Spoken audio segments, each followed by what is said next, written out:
been over this ground before. There's also the question of, it's a word that hasn't come up much this evening, but it might as well, capitally, evidence. There doesn't seem to be any evidence at all of an afterlife in which all wrongs are righted and all sins are punished.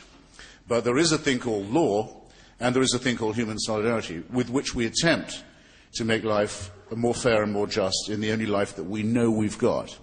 And we'd have to do that, even if, and religious societies do that, even if we thought there was a higher justice and a life to come. We would still have to act as if we had to discipline ourselves and others in the here and now. So adding the supernatural dimension to it, making the God assumption, doesn't make any of these urgent questions, how shall we live with each other, what are our duties, any easier to solve.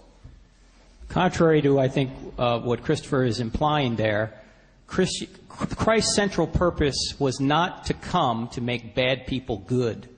He came to make dead people live.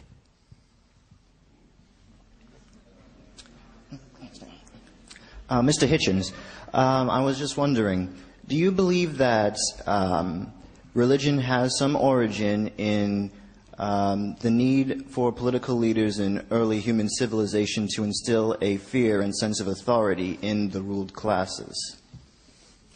Well, there is a functional and also a functionalist and man-made element to religion isn't doubted by anyone, certainly not by Frank Turek. He would say about the Aztec priesthood, that's all it was a means of coercion by the ruling class and a means of terrifying others and a means of making them believe that there was a priesthood that could control things like eclipses or heal things like plagues. Yes, of course. When anyone looks at anyone else's religion, they see the trick being pulled easily. Everyone in this room is an atheist. There's not one of you who isn't. You don't believe in the Temple of Diana at Ephesus. You don't believe in the Egyptian Thor. You don't believe in Odin. You don't believe in Huatzicapotl or the other Aztec gods. None of you do. You're all atheists as far as that's concerned. Some of you believe that one of these is okay and is true. I just say that I'll go you one better and say I'll be an atheist and I'll be a consistent one. I'm not an atheist. I mean, I don't believe in Zeus or any of those other gods because all those other gods were inside the world. We have evidence that suggests that there's a being outside the world that created the universe. That's why I believe in him. We have time for one final question before Dr. Turek's closing statement. Usher, choose wisely. This is to Frank, but I would like Christopher's opinion on this as well. With regards to your mention of Paley's argument and your analogies, how do you grade complexity? Is there a cutoff point? And does it ever seem like you're taking credit away from the chaotic nature of chance and giving it to God? Okay, chance is not a cause. Chance is a word we use to describe mathematical possibilities. If I were to take out a coin right now and flip it, what are the chances it would come up heads? You say 50%. But what causes it to come up heads? Is it chance? No, chance doesn't do anything. What causes it to come up heads is the amount of force I put in it, the wind in the room, how high it is. If we could calculate all of those forces with precision, we could predict 100% every time whether it's going to come up heads or tails. So chance doesn't do anybody any good.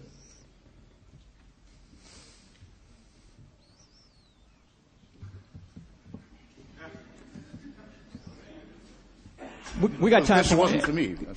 Can I suggest one thing? This isn't fair for me to do a closing statement and not him. I don't mind staying longer to have him do a closing statement, and I preferred for him to give one. And secondly, I'll stay for a few more questions if you want, if Christopher will as well. No. Okay, I got them to beg. First law of show business: keep them wanting more.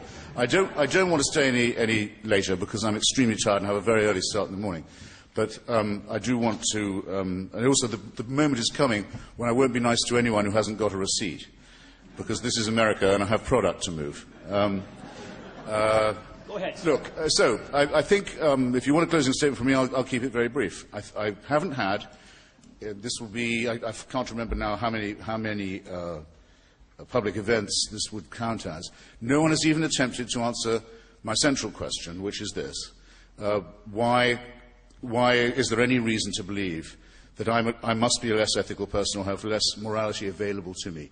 Because I do not believe in a supernatural dictatorship. Why am I not just an atheist? In other words, I don't believe there was a prime mover or any need to believe in it. In other words, there is nothing left unexplained if that assumption is not made. That's why I'm an atheist. Why am I an atheist? Because I don't believe there has been a revelation of God. I don't believe he's ever shown himself to us. I think that the books in which this is claimed to have occurred are self-evidently man-made and show many, many signs of contradiction, of fabrication, of myth and legend, and of having been, as H.L. Mencken bluntly puts it, tampered with, and also because they cannot all be true, and they set people at odds with each other. I was once told by I was asked a question in turn by a famous religious broadcaster on the air. He said, you have to imagine the following. You are in a strange city, and it's late in the evening, and you don't know anyone, and you don't know your way around, and the night is coming on, and you see coming towards you a group of men. Now, he says, you must answer this question. He said, do you feel better or worse, happier or less happy, safer or less safe, once you know that these men are coming from a prayer meeting? So in my book, I try and answer the question. I say, well, just without leaving the letter B, I have been in those circumstances in the following cities: Belfast, Beirut, Bombay, Baghdad, and one other. Let's just do the first four. If anyone's ever spent any time in Belfast, they'd know right away to try and find a place of hiding and safety if they were caught on the streets when the churches were letting people out at dusk. Or there's hardly been a non-religious murder in Belfast in the last 30 years. It's a very dangerous place to be once the religious are abroad, especially if it's gangs of men, as specified in the question. Everything about Beirut could be absolutely wonderful. It's a jewel of a city on the eastern end of the Mediterranean. It's the capital of a wonderful country that has all kinds of resources and all kinds of attractions. And it's been, for decades, a hellhole because of the confessional system that insists that political power is allocated only to people who can show that they're members of a faith. It doesn't particularly matter in the Lebanese constitution which faith. There's a pecking order, but it has to be confessional. And as a result, Lebanon is retarded in its development, unsafe at almost any time of day, most especially when the churches and the mosques are letting people out onto the street. That's when to be most careful. To say that this was true in Belgrade and to say what effect religion had in the breakup of Yugoslavia, there is no ethnic difference between being a Serb and a Croat, for example, none whatever. It's a difference only between being Eastern Orthodox in the case of the Serb and Roman Catholic in the case of the Croat. And that's a killing matter. All across Western Herzegovina and Bosnia and larger tracts of the rest of the country, as soon as the churches started to let people out, having preached their doctrine about the heretical nature of the other Christians, the other believers, every kind of mayhem was let loose. Again, I say, this is not done in the name of God, as people say. It's not done in the name of religion.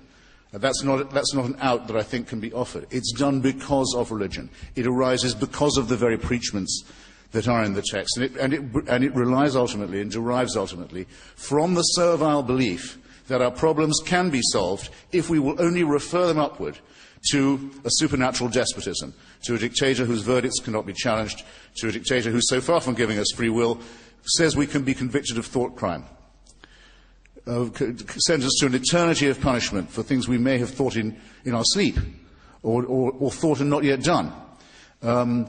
As I say, I'll close on this, the emancipation of humanity demands first and foremost the emancipation of the idea of a supernatural dictator. Thank you.